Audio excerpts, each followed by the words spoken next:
Haryana group D CET का notification out हो चुका है। ये 99 पेज का नोटिफिकेशन है। इसमें से मैंने 20 महत्वपूर्ण पॉइंट निकाले हैं जिनके बारे में इस वीडियो में चर्चा करने वाला हूं। इसमें महत्वपूर्ण रहेंगे आपकी जो महत्वपूर्ण तारीख है उनके बारे में है। इसके अलावा एज रिलैक्सेशन क्या है, या महत्वपूर्ण डॉक्यूमेंट क्या है, एग्जाम कब तक हो सकता है, कितनी वैकेंसीज आएंगी, सारा कुछ इस वीडियो में बताने वाला हूं। तो मेरे साथ बने रहिए। मेरा नाम है विवेक चौधरी और आप देख रहे हैं कंपटीशन गुरु यूट्यूब चैनल।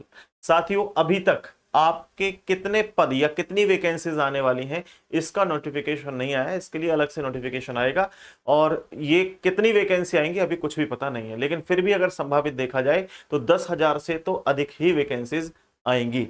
इसके अलावा अगर हम बात करें प्यारे दोस्तों महत्वपूर्ण तारीख की, तो 19 जून यानी आज से ही आप लोगों के फॉर्म भरने शुरू होने जा रहे हैं। यानी अभी तक शायद जब तक मैं वीडियो बना रहा हूं ये स्टार्ट भी हो गए हों, या हो सकता है थोड़ी बहुत देर में ये स्टार्ट हो जाए। तो 19 जून से आपके फॉर्म भरने स्टार्ट होंगे और अंतिम जो तारीख होगी वो होगी 3 जुलाई। यानी 3 जुलाई तक आप फॉर्म या अपने आवेदन कंप्लीट कर सकते हैं। और या फीस जमा करने की जो अंतिम तिथि है वो है प्यारे दोस्तों 6 जुलाई 2026।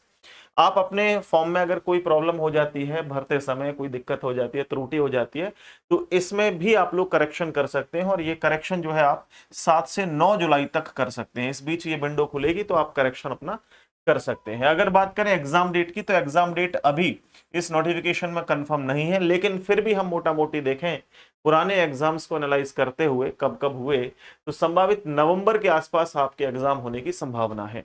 कम से कम मान के चलना कि नवंबर में तो एग्जाम होगा ही होगा। उसके बाद चला जाता है तो कोई टेंशन नहीं, बट अपना टारगेट जो आपको सेट करना है वो नवंबर में एग्जाम होगा ऐसा मान करके आपको करना है। प्यारे दोस्तों, इसमें आप लोगों का जो एज रिलैक्सेशन है उसके बारे में चर्चा करते हैं और आप लोगों की जो पात्रता है या शैक्षणिक जो योग्यता है उसके बारे में बात करते हैं।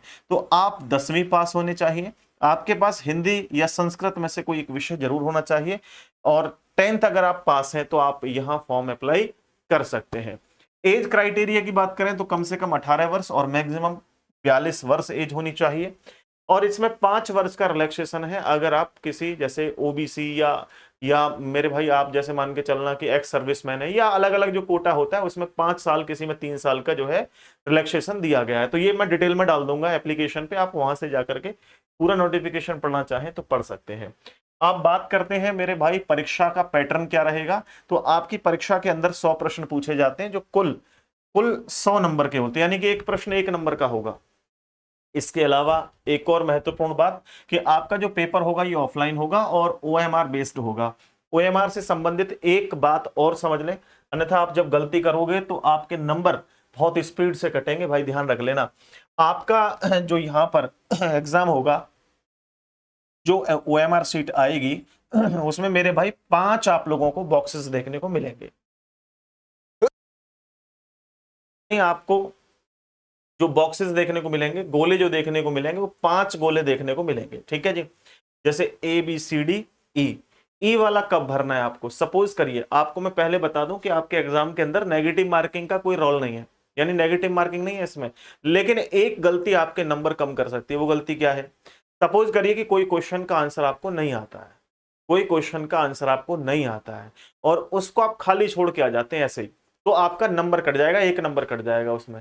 लेकिन अगर आपको क्वेश्चन नहीं आता है तो उसमें आप लोग क्या कर सकते हैं, उसमें मेरे भाई आप ई वाले गोले को भर के आएंगे तो आपका कोई नंबर नहीं कटेगा। ठीक है, तो आप ऐसा जरूर करना, यहां मैंने लिख रखा है एज इट इज, आप लोग इस बात को ध्यान में रखना जरूर से। और अगर आपके सिलेबस की चर्चा करें तो सिलेबस में मेरे भाई 25% रोल अकेले हरियाणा जीके का है, सबसे महत्वपूर्ण है ये। इसके बाद में 75% जो हिस्सा है वो अन्य विषयों का है, चाहे वो गणित हो, चाहे वो रीजनिंग हो, अंग्रेजी हो, हिंदी हो, या अन्य सब्जेक्ट जैसे साइंस जैसे विषय हो। कंप्यूटर आपके सिलेबस में नहीं है। इसके अलावा डिटेल में बात करूंगा मैं सिलेबस में कौन कौन से विषय हैं। इसके अलावा जो सबसे महत्वपूर्ण बिंदु है वो है फोटो को लेकर के। फोटो को लेकर के सख्त नियम लागू कर दिए गए हैं। वो नियम क्या है, इनको आप पढ़ लें जरा ध्यान से। सफेद बैकग्राउंड की बात करें तो आपके जो जैसे फोटो है, फोटो के पीछे जो बैकग्राउंड होता है वो सफेद होना चाहिए। ठीक है, बैकग्राउंड जो है वो आप लोगों का इस तरह से सफेद होना चाहिए।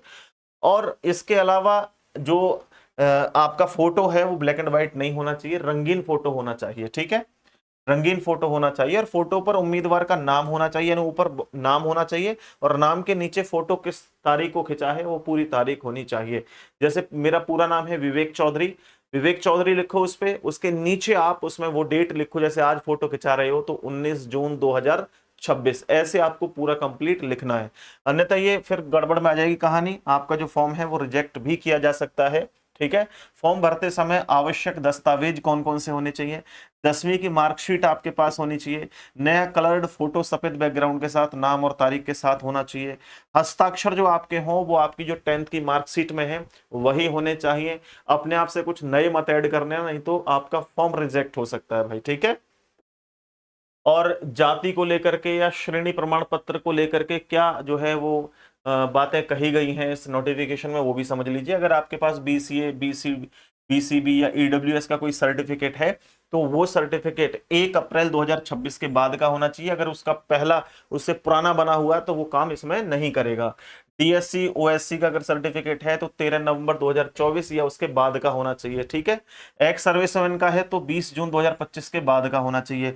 पीडब्ल्यूडी ईएसपी का है तो 3 जुलाई 2026 तक बनने चाहिए, इसके बाद ना बने फिर बात नहीं बनेगी। ठीक है।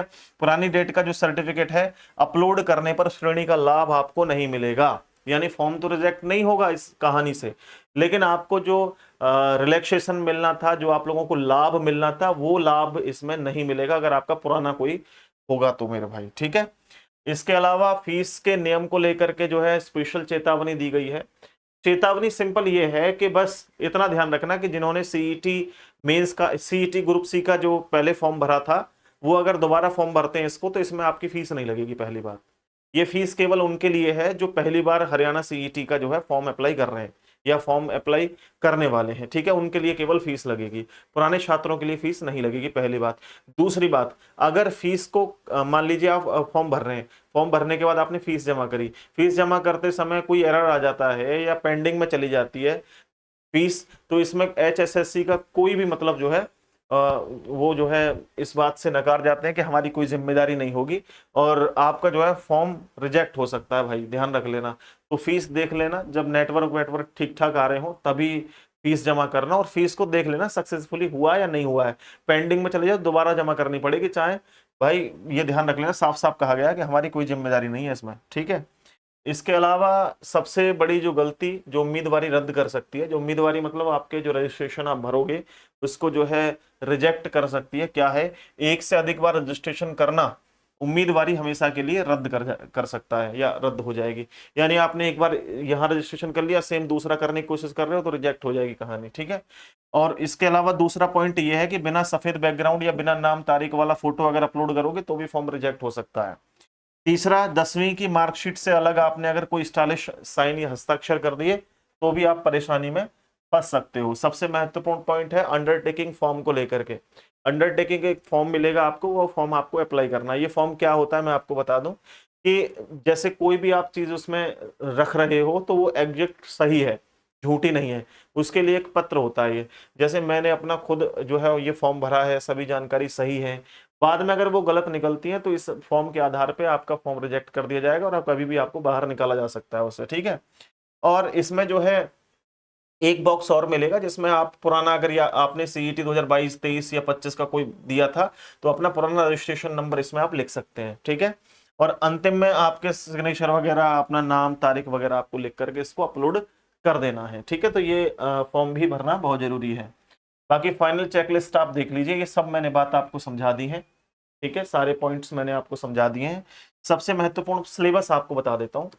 देखिए सिलेबस की अगर बात करें तो 75% जो सिलेबस है आप लोगों का पहले ही बता चुका हूँ, वो हरियाणा जीके से अलग, यानी हरियाणा जीके 25%, उसके अलावा जितने भी विषय हैं वो सब इस 75 में इंक्लूड है, चाहे वो हिस्ट्री हो, इंडियन पॉलिटी हो, कॉन्स्टिट्यूशन, आर्ट एंड कल्चर हो, जियोग्राफी हो, सारे के सारे। इसके अलावा जनरल साइंस में फिजिक्स, केमिस्ट्री या बायोलॉजी हो।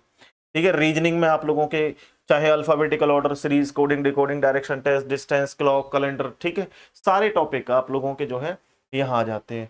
और अगर बात करें भाई इंग्लिश लैंग्वेज की तो ये सारे के सारे आप लोगों को जो है पढ़ लेने हैं, चाहे वो ग्रामर हो, स्पॉट एंड एरर हो, फिल इन द ब्लैंक्स हो, सिनोनिज्म हो, एंटोनिज्म हो, सारे के सारे आपको पढ़ने हैं। हिंदी लैंग्वेज भी आप लोगों के लिए महत्वपूर्ण है, वर्ण, उसके बाद स्वर, व्यंजन, शब्द, ये सब आप लोगों के हिंदी के जो है हिंदी के हिंदी के जो एक तरीके से कह सकते हैं लेसन होते हैं वो है।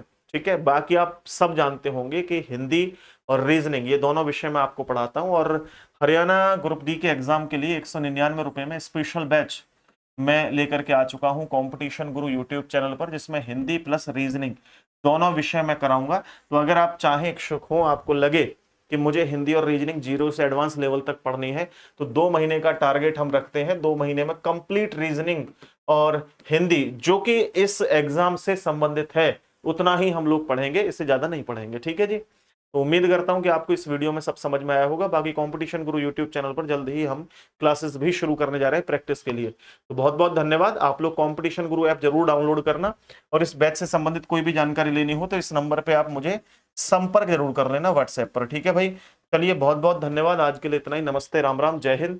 मिलता हूं आपसे नेक्स्ट वीडियो में नए टॉपिक के साथ। Take care.